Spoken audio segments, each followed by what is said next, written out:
We are back for another podcast. Our guest today is Giuseppe Adamo, expert on mafia activities in Italy and all types of international organized crime, and also in general a commentator of contemporary politics. Welcome. Thank you, Adam, for inviting me here. It's an honor. I would love to share the most interesting knowledge you can find worldwide. I have, a confrontation about it. So, thank you. Thank you for coming. Italy, of course, when it comes to international organized crime, is probably more famous than any other country in the world.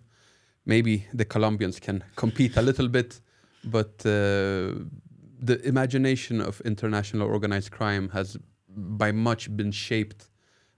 All these movies people have been watching since the 70s and 80s, The Godfather, and further on, later on, The Sopranos. What is the state of organized crime in Italy today? Well, I think you say about a really interesting point here. First, that the Italian organized crime became famous because of the pop culture. And that was because of Hollywood. There's a huge number of people with Italian origins in Hollywood. If we think about Martin Scorsese or many others famous movie director who have Italian origins, and decide to a little bit romanticize this dark side of the Italian culture, if we can call it like that. So this is how the majority of people got to know about the existence of the Italian mob, and also because the United States, the mafia was born there, is the direct correlation of the Italian mass immigration of the early years of the previous century, but is fully autonomous.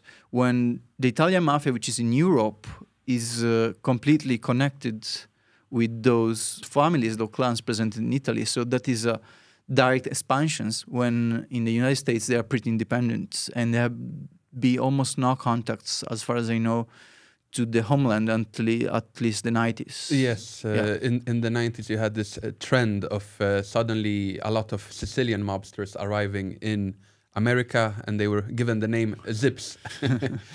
But even earlier we had mafia activities early in the 20th century, in 1905, 1910, 1920. You had these organizations called the Black Hand. Al Capone, of course, in Chicago. We have some documentation that some activities of the early Italian mafia abroad could be found even in the 1800s in Australia. In Australia, in the United States, and so on.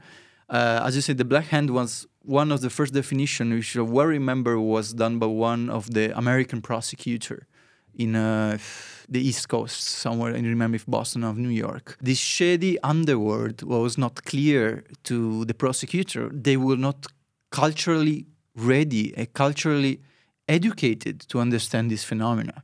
So they were giving early definitions, who were, for the time, pretty accurate, but still they were not convinced and not well known about what was going on. You ask about how strong is the Italian mafia today? Well, we have to understand that as every human phenomena, it has different cycles. Since 20 years, we are in a moment where the Calabrian 'Ndrangheta is the strongest mafia among the three main groups in Italy, which is the Camorra in the Campania region and the Cosa Nostra in Sicily, which is the one where most of the movies were made about. The Godfather is the American Cosa Nostra. Yes, the 'Ndrangheta is probably the one that is the most powerful, but is the least known by an international audience. At least the Camorra in Naples became known thanks to the movie and then the TV series Gomorra. But about the 'Ndrangheta, you almost hear nothing. 'Ndrangheta is something really, really peculiar. It's really esoteric, it's really hidden. Still, nowadays, the Italian prosecutor don't really know who is the top of it, and is the most powerful organization in the earth. You have to imagine that these people, this organization, makes yearly what McDonald's and Deutsche Bank makes together. So it's a multinational company present in almost every continent. Yes, and 'Ndrangheta is from this part of Italy that for international people is probably better known as the toe of the foot of Italy. And almost 80% or so of the cocaine arriving to Europe is arriving through their hands. Yes, to understand what's going on there is almost, we have to start from the geography a little bit. What is Calabria? Calabria is a region, really poor, is a small peninsula inside the big peninsula, which is the country, which is mostly highly hilly or mountainous. And till the recent years, many small towns in these mountains were not accessible with normal roads. You have to go off-road with SUV and so on. So is a really close and esoteric and rural environment, which is own language, with its own tradition. So this lack of connection to the rest of the country is what made the 'Ndrangheta, one of the reasons why the 'Ndrangheta is so peculiar. And another reason why we don't know much about it is that it's based on family relations as well, if I'm not mistaken. It's based on kin. A normal person could not enter. It's based on the blood connection. And there were even reports about forced marriage among them in order to create the alliance through the clans. And it's incredible hierarchical structure where you have two big groups, the lower group, La Santa, and then the higher group, which and also what is interesting about this is that those people who are at the lower part of the pyramid don't know who is at the top. They don't know who is at the top of it. There is high secrecy and an incredible capacity to reach worldwide every continent. In 2007, there was a shootout in the city of Duisburg in Germany because there started a civil war among two families, and there were multiple deaths. Basically, one of the family was reaching out the other one, and they found them in the restaurant because they were celebrating, I guess, the confirmation of one of the young person who was 14 or 15 years old. They start shooting them. Yes, and there was 6 or 7 people killed, if I remember correctly. Yes, and some of them were found in a trunk. And this is, I guess, was one of the crimes which shocked Europe, and where the Germans started to understand that is also their problem, because when this phenomena is treated abroad, outside Italy, or is underestimated, or is denied, or is not understood. So after that, there were a series of reforms on the German penal code, but still today, there are many cultural differences on the way the governments proceeds, which creates inefficiency and allow this organization to have a huge range of actions, especially outside Italy. What about international cooperation? Because we mentioned earlier that they bring in the cocaine from South America. They have their own Italian people in those countries that work closely with the gangs over there. But you also have other groups. You have Albanians. Close to Naples, there is a city that is full of Nigerian mafia members, the so-called Black Axe Mafia.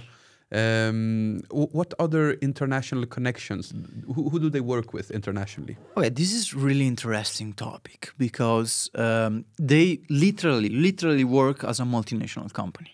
There's almost no difference. The only difference is the violence, of course, and the fact that they do things which are pretty illegally. But in the term of organization, they are pretty the same. They're identical.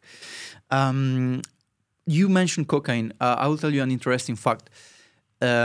Cocaine was brought in Italy in the late 80s by the Camorra, which understood that as far the final price was too high, it was hard to put in the marketplace. So cocaine was in the 70s, the one which arrived to Italy was just drug of the rich people.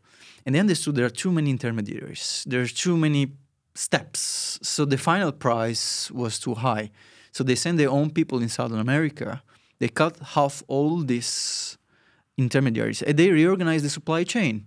This is economic logistics. This is absolutely as normal companies do with legal products. So they start to check from the producer to the final person. They put down the price more than the half. And in the 80s, cocaine passed from the few elite drug to the drug of the people, of the masses, right? It was, they were able to find it everywhere. And the 'Ndrangheta did something similar with heroin later on. First Cosa Nostra in Sicily, but then when they were arrested in the 90s because they decided to try to make a war to the state, and they partially lost it. So yes, the bombings of Falcone and Borsellino in Sicily was a declaration of war against the state. The state came in, introduced new laws, and since then, the Cosa Nostra is not what it has been. No, it had been in a sinking in a sinking route since a few decades. So the 'Ndrangheta replaced them. So if you talk about the drug routes, yes, all of three organizations have their own supply chain straight from South America. What they do is that they put the substance in big containers, in ships, mixed with other stuff, so you cannot find it easily. Moreover, not every container could be checked because it's mathematical. It's not possible, so you just open a few ones. So it means that 90% of the stuffs goes through. And it's worth mentioning that the 'Ndrangheta, they have their own port that they control. Yeah. In Calabria, there is Gioia Tauro is a dock that was actually built thanks to 'Ndrangheta money and 'Ndrangheta interferences, and everybody knows about it. But the most important stuff so the ships start going, and it usually arrives in Rotterdam or in Antwerp in Belgium or straight to Gioia Tauro. And during my studies, there were many reports saying that when the 'Ndrangheta arrived, let's say in Belgium, then it was taken by Turkish families which were working for 'Ndrangheta, co-working with 'Ndrangheta. And they had a lot of companies for the car rentals.